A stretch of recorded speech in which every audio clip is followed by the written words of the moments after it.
Welcome to the Through the Grapevine podcast, aka TTG. My name is Savannah. I'm Matt. And I'm Jeremy. You're listening to the Livermore Valley's first hospitality podcast. Together, we bring you closer to the movers and shakers here in the Tri-Valley, Giving you an intimate look under the hood of hospitality and what it takes for a community to thrive. Our voice is only as powerful as our following. So if you like what you're listening to, give us a follow. And hit that subscribe button. Otherwise, sit back, relax, and enjoy the show. And remember to eat local, Drink local, And live local.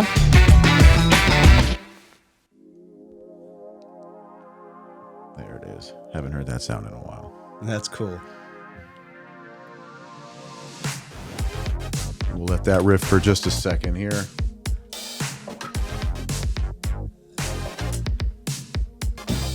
Bum, bum, dun, dun. All right.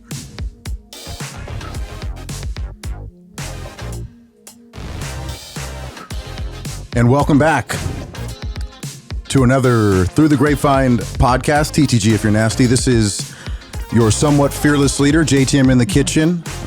It's been a little bit, but we're happy to be back. It's just me today. I got a couple of wonderful guests for you, as always. In addition, we are at the Advanced Creative Studio here at the heart of the Vasco Row Makers District in the beautiful Livermore Valley, as always. Our home, charming little place. And it doesn't matter the date. It doesn't matter the date today because we're here in studio, and it's a beautiful day. So we're going to get right after it today. Not much in the news outside of what our guests here have to talk about. And with that said, I think I'll just go ahead and introduce our guests. We're excited to have these two. It's been a minute since we've had someone with the role, the importance, of what this gentleman team does here. So let's just do it. This is Alameda County Supervisor, District 1 Supervisor, David Haubert, as well as his assistant, Lindsey Knight, who serves as the project manager on this conversation that we will roll into here. But otherwise, welcome to the podcast, guys. How you doing today? JT, great to be here. Thank you. Love the show.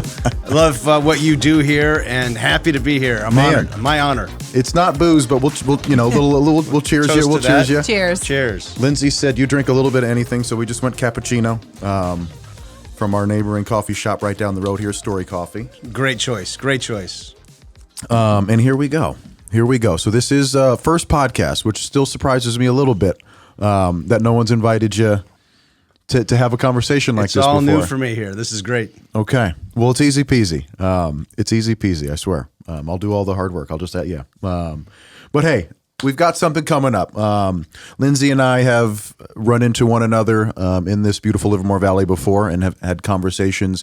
You and I have been in the same room before, but never have had the chance to do anything outside of the handshake, Jeremy, David. So here we go. We've got something coming up that you guys want to talk about, and I'm excited to talk about it as this podcast is stemmed largely from wine country. And this seems to be a beautiful culmination of so many efforts. And I'm just excited to hear more about it straight from the source. So June 21st, we have Sip Around the World coming up. In very recent news, the first Global AVA was put together, consisting of, I want to say 10 to a dozen different wine regions, not very close to one another. Let me just take a break and just say, hey, what do we have going on? We got a lot of questions here, but what are we doing today, guys? What's the assignment? What's the homework assignment? We want to invite everybody to come out to the Sip Around the World event that we have, and it's coming up on June 21st. It's going to be a summit, if you will, of the members of the Global Artisan Vintners Alliance, Global AVA. The global obviously means we've got people coming in from around the world, all wine enthusiasts, wine vintners, owners of wineries around the world, coming into Livermore to share their knowledge, share their best practices, to collaborate with one another, and to bring their wine.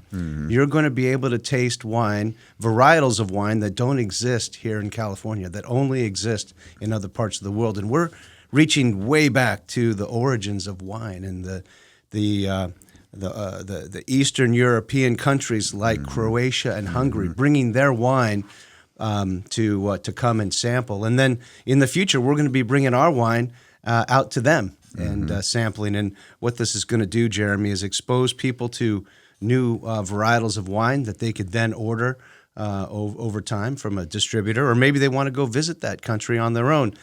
The world is flat, and we're helping to bring people across it. There you go. That's what it's all about. Okay. Heck yeah.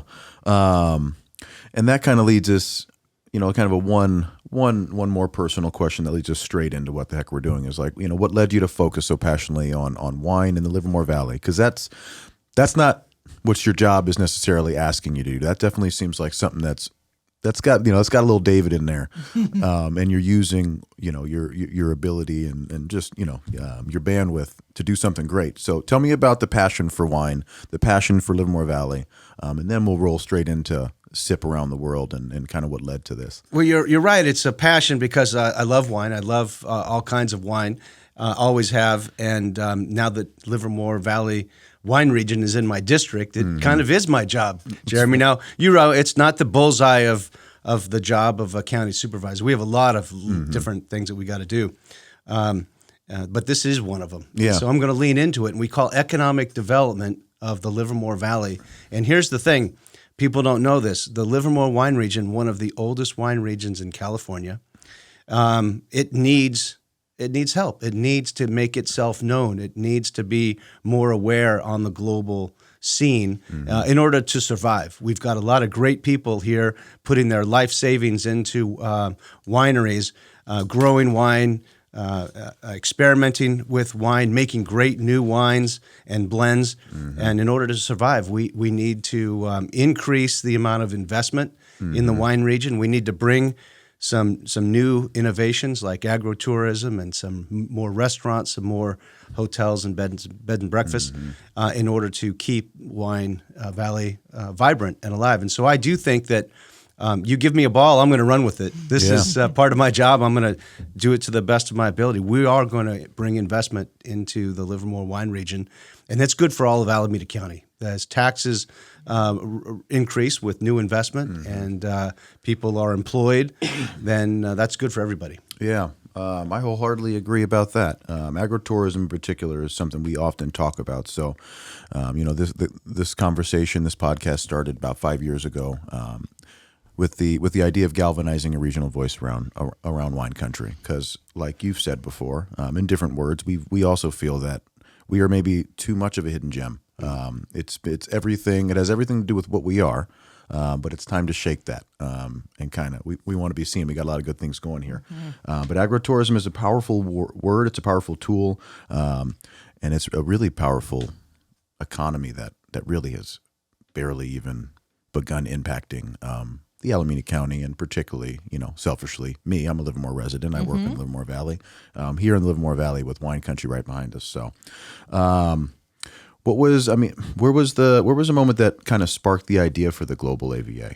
Because there's a few ways to attack agrotourism. Tell me about that. Well, let's talk about the network first, and I'll just share that when I was mayor of Dublin, we had Sister City, and I got to understand the power of collaborating with people from other cultures, and I've seen other cities do the same thing just by getting to know one another. So the idea of pairing with another country around the world was not new to me. Now those are often one-to-one relationships. A sister city in America with a sister city in Europe or in Asia. But the idea was, let's just create a network of sisters, if you will, a network of like-minded people that would be willing to come together and share and get to know one another. So.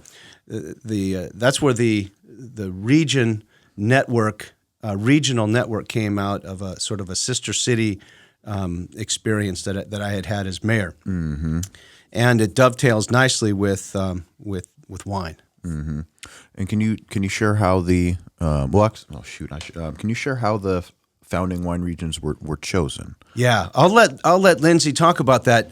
We partnered with the Livermore Valley Wine Growers Association. We did a little bit of a study, but honestly, it was a matter of getting on the computer, doing a lot of searching, finding a lot of wineries and calling them up and digging those opportunities out of the ground. Really, yeah. So I'll let Lindsey talk about that, and she can even be a little more specific about who exactly is coming. I mentioned Hungary and Croatia. Yeah. She knows them off the top of her head, though. We've got a whole bunch from all over the world. Heck I'll let yeah, her you talk do. about that. Yeah, Yeah. please hit us. Excellent. So yes, coming here in literally like 10 days, next Thursday, the 19th, we have representatives coming from Portugal, Croatia, Hungary, Brazil, Mexico, and our U.S.-based partner is Texas Hill Country. Texas Hill In Country. the heart of Texas, right outside Fredericksburg. And when we were looking at partner wine regions to invite into this opportunity, we were always focused on regions that have the spirit of a commitment to quality wine production and collaboration. So very grassroots, community-driven, locally produced, family-focused, similar to Livermore Valley. We've always been a really locally driven, multi-generational, family-driven production facility or production region, and we wanted to partner with other regions that don't have that global exposure just yet, that are really focused on their local production and local consumption, but like us, are ready to take the stage on that global level and have that collaborative spirit that says, yeah, let's bring our regions together across borders and share thought leadership and best practices. Heck yeah. This is exciting news. I tell you, since the since the wine growers have kind of taken a new shape as far as how they serve their stakeholders as the Mountie, well, not the maybe another day, but as a business improvement district versus a marketing organization of the old. I've been very inspired to see just what they've been able to do. It seems to be fueling the beast better than it has in the past. And if things like this are what's coming from it, well, hell yeah, I'm excited about that. I'm looking forward to meeting. These are some serious regions. These are some serious regions that are coming with us. You guys can find these cats. There's plenty of articles that'll tell you more. You can find them on Instagram at Global AVA, Global Alliance. At the Global AVA. And you should, because if you are a lover of wine, there are certainly some wine regions and places that will spark curiosity, which leads me to just, what's the importance of tasting things that aren't yours per se? We've got a great home palate. But sometimes that's for worse. It's not all, not as much as it always is for the better. What's the importance of tasting other things? It's all about the experience, Jeremy. You're going to experience wines that you can't otherwise get here without going through a lot of trouble in a distributor. So once you experience something and you like it, you have the opportunity to bring it home. And so I'm hoping that over time we may bring new varietals that can do well here. We just don't know about them yet. And to foster those relationships across, as Lindsey said, across borders, across the world. It starts with the experience. It ends up with those experiences that make it living longer and bringing those experiences home. That becomes a unique identifier, a competitive advantage, if you will. We would hopefully be the only ones that would be, or the first ones that would bring, say, varietals here to America that don't already exist here. That's a cool factor there. The other thing that when we brought people from around the world here on a little bit of a pre-launch last year, they saw things that we do with regard to pairing, tasting with, say, the cheesemonger that we have, the local cheesemonger here in Livermore. Wood, we all know. Yeah, we know. Just a little shout out. Great man. People were like, whoa, what a great idea. We never thought about bringing a cheesemonger into a wine tasting. They've always known to pair wine and cheese, but bringing a cheesemonger into the conversation was something they never thought of. And they're going to bring that home to their country and say, we're going to do the same thing. In fact, I hope they might just invite the cheesemonger over there. Man. I think a lot of cross-border travel is going to be great. As we are leaning into this, Jeremy, and setting up a wonderful experience for them and hosting them and setting things up for them that they otherwise would never be able to achieve on their own. When they host us next year and the year after and the year after, they're going to do the same thing. And that means we get to go over there and our winery owners and our winemakers and our even maybe the the vineyard people that can go back and forth and maybe be a visiting winemaker for 6 months or a year, or train in another country. The experience that every one of them can have available to them now is limitless. I love that. Can you help me describe, or how would you define? We've done, people have done it before. How would you define agritourism in general for those that are like they keep saying agritourism on this podcast, and I just don't, what the hell does that mean? Yeah. Help us define that. Yeah, I think it's still in process, but to me, what it means is, again, creating experiences that have to do with linking with the land and the agriculture that comes from it, the grapes, the production of wine, the experience of wine, but then pairing that with, say, a beautiful hike to Del Valle or out in the hills, pairing that with, for example, production of other products. We have local made honey, we have free range chicken, we have beef that roams the hillsides.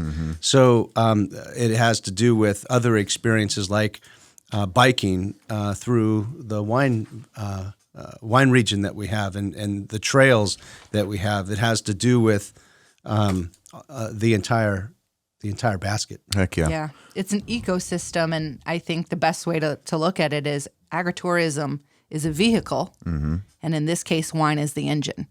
It's our driver and what everything is revolving around, but you have hotel stays, you have restaurant visits, you have those pairings, and the way that wine doesn't live in its just one lane. It immerses across all lanes of food and culture and music and shared experiences.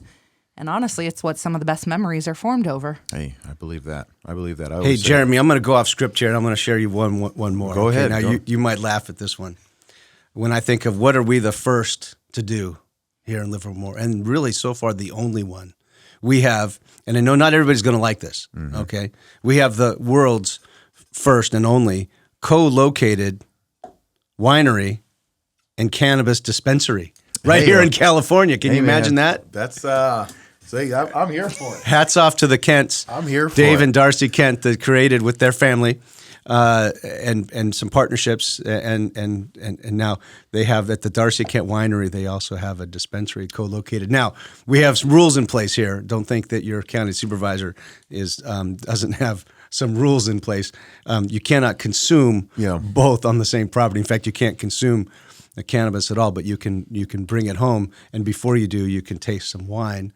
And it's the first and only co-located on the same property winery and dispensary. We think that might take off in some other parts of the world. I think so. So I mean, and last year I spent some time over there. I was the director of hospitality over there at Darcy Kent for a little bit, and saw that thing come into fruition. More than that, and it was I was happy to see it as somebody who believes that hospitality on the grander scale, wine, food, all the things that are umbrellaed under that. It's nice to see different blocks get pieced together with one another. And that's kind of what I see some of this Global AVA representing, is just finding shapes that maybe don't look the same, but can still find new ways to meet one another, which you just don't know until you know. And I've been, while we were over there, we were able to interact with people that otherwise may not choose to join us here in Livermore Valley. But you introduce something that gives them access to something else that they might not know they enjoyed as much as they do. So it was an exciting little ride over there, and I can't wait to visit the one in Croatia. I don't know where the hell it's going to go, but I'm excited. So June 21st, Sip Around the World. We're kind of talking about Inception, but like, if I'm buying a ticket, what the heck is it? What am I doing there with it? What's going on? I'll let you take that, Lindsay. Okay, you know better than me. Good question. You're showing up at 2:00 at the Martinelli Center on June 21st. Beautiful Martinelli Center down there. It is gorgeous. Proud building of the county, and we're excited to open it up to the public and show it off and host a international wine tasting event there. People can buy their tickets in advance. They are $60. For your listeners, we wanted to offer you guys a promo code to get $10 off those tickets. So if you go to the LVWA, Livermore Valley Wine Growers Association website to buy your tickets, Sip Around the World, enter the promo code WINES, plural, all capital, 10. So WINES 10, no spaces. You'll get $10 off your ticket. Show up, come try wines from 7 wine regions across the globe, spanning all across North America, South America, and Europe. Some of them will be bringing enough bottles that, if you happen to want to take one home, that may be an option. And just learn about their wine region. You know, you may be interested in visiting them. That may be on your bucket list for travel plans. Sign up for their newsletters, start to follow them on social media, try some of their amazing wines, make a relationship with the representatives that they're sending over here. You're not going to be talking to somebody who lives here and doesn't really know that region. They're just pouring wines. You're getting to the heart and source of the production and the people behind the product. That's exciting. That is exciting. I can't wait to be there. I've been to a wine tasting or two, and the ones that always mean a little bit more is where you clearly know that, like, that person, that representative is not just a help, a helping hand. That's the guy or that's the gal. That's right. And that feels what this is going to be like. So, you heard her. So yeah, promo code WINES, all caps, 10. If you go to the LVWA website, buy the ticket, you'll get $10 off. $50 for what you're about to receive is plenty value. If you've ever been to a wine tasting before, you're not tasting from 7 different wine countries and regions, anywhere in Napa. So for $50, go ahead and sign up and don't wait. They will sell out. I just want everybody to know it will sell out. We don't have a high number of tickets, only a couple hundred, I think. So it will sell out. Good. Keep it intimate, right? Yep. Have you been? Well, let's see. Have you been surprised? I mean, you're a lover of wine, but there's a lot of wine regions on that. In this global area. Have you been surprised by any wines that you didn't know existed? What have you learned in these recent months? Croatia has some varieties that we just don't have, but they also have the mother vine of Zinfandel, and it actually was proven a few years ago with DNA testing. Yeah. UC Davis confirmed that the same vines we have here originated over there. And it's got a wild name to it too. I Yeah. think. I can't. Don't ask me to spell it. Oh man! Don't worry, Morena and Monica from Croatia will be able to help you out. That's a wild one. That's it. So Croatia. I got a buddy who just came back from Croatia, and it's and I have a friend that just left to Croatia yesterday. Nice. It's funny that I wasn't able to go, but it seems like it's coming to me, so I'll be able to. Next year, Yeah, Jeremy, maybe you come with us. March 27th. Come on. We're going to be over there. Yeah. Is that right? Yeah. Is that the first kind of trip? Livermore Valley, Alameda County, going over? That's it. Oh, March 27th. It's on the calendar, guys. you get a scoop here. This is a pre-release because it's not really going to come out until the event that we have. But that's the planned announcement, is that it's at that time. So you get a little sneak peek. The other thing, in addition to the community and the public tasting these wines, I want everybody to know that it's not just about that. The day before, we have a professional development day where we're going to bring everybody together and have some talk, some education, some sharing of best practices and new ways of doing things, so that everybody learns from one another. We're going to do that on our own as a group. We're going to go to Las Positas College. We're going to have some guest speakers come in. Heck yeah. We're going to have a professional development day, and every one of our summits is meant to be a little bit of business, a little bit of pleasure, a little bit of professional development, a board meeting, some open to the public events, and that's what we're going to do at least once a year. In between that, we have Zoom calls every quarter, sometimes every other month, whatever we schedule it at, and each region then takes a session and brings what they want to bring to that session. They're about an hour long, and so we're all on Zoom all around the world learning from one another. Usually those are early in the morning our time, late in the afternoon their time, wherever they are around the world. But it's always a great learning experience. So it's more than just coming together once a year. But when we do it up. Heck yeah. And this question, you kind of got us there. It's, what's the vision, 5 years, 10 years. And then it's, could it eventually expand to more regions? It sounds like the answer is certainly. Why not? And then you mentioned Las Positas, and, educational institutions is a great place to house, this kind of program and these systems in a greater entirety. Is Las Positas raising their hand to do a little bit more? The question is, what's your vision for the Global AVA in 5 years? Could it eventually expand to more regions or include educational institutions? That's All of the above. That's a great question. All of the above, and the sky's the limit. And I'll say there are probably things that we haven't even thought of yet that are going to evolve over time. But I think it's going to be not only each region bringing its best in the way of education, in the way of new ways of doing things and innovation, but it's also going to be about, like I mentioned a little bit before, visiting winemakers. Come spend a month or more in my region, and I'll host you in my home, maybe, and you'll host me in your home, maybe. It's going to be a lot of that, and then, like I said, every year we're going to have one summit that follows kind of the same plan of professional development, open to the public experiences, and a business meeting. Heck yeah! I can't wait to be more involved in that. So if you could, I mean, when you walk into a tasting room in 20 years from now, and overhear winemakers and folks referencing something that started with this alliance, what would you hope they'd be saying? They learned something new. They found something new. They experienced something new that they never would have known, and they love it. All right.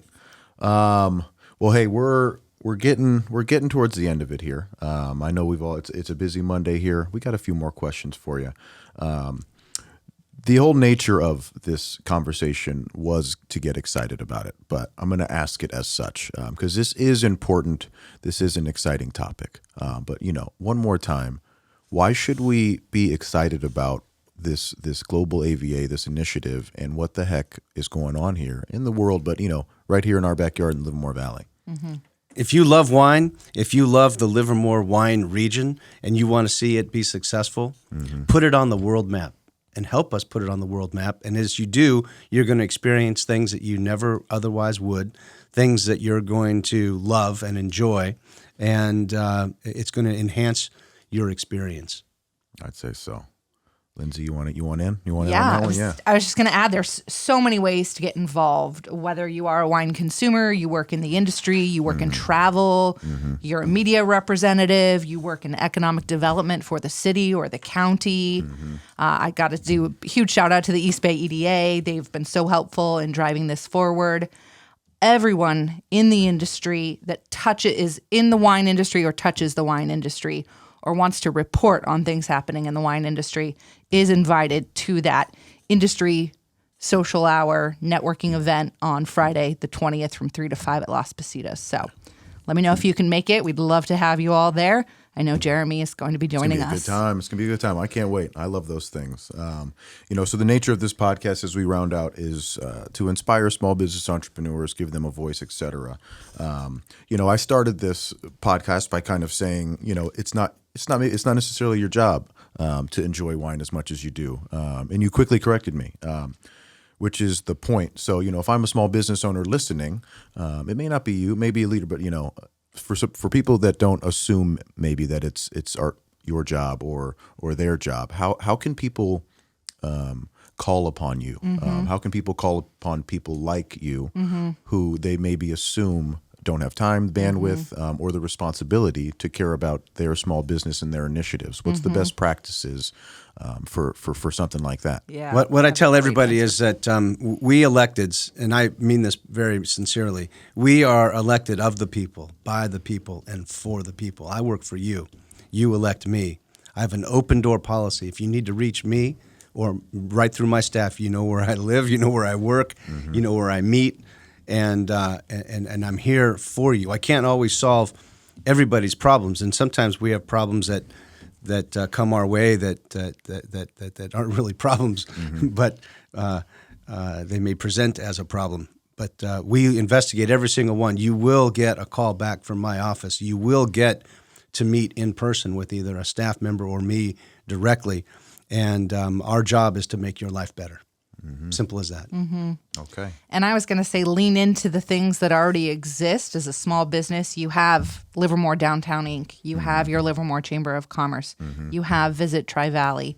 Lean into the organizations that are the voice of business in our community, that are our incredible partners in putting these things together.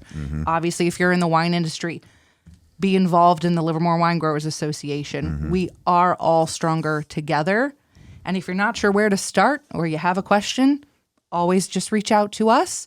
A great example of things that we didn't know, where it would take us until we got to have that wonderful conversation. I just met with the new executive director of Livermore Downtown Inc.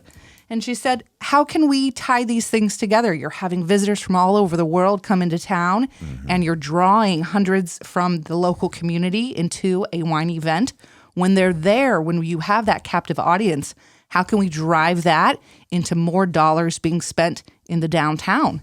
And we came up with a program where the members of the Downtown Association that want to participate, whether food, beverage, retail, they're going to offer 15% off any purchases that are made in their establishment that Saturday and Sunday of the summit. Yeah. So it's just having those conversations and seeing what doors open and connecting those dots and those pieces that you're not sure if they do fit together, like you mentioned earlier, and realizing that they very much do.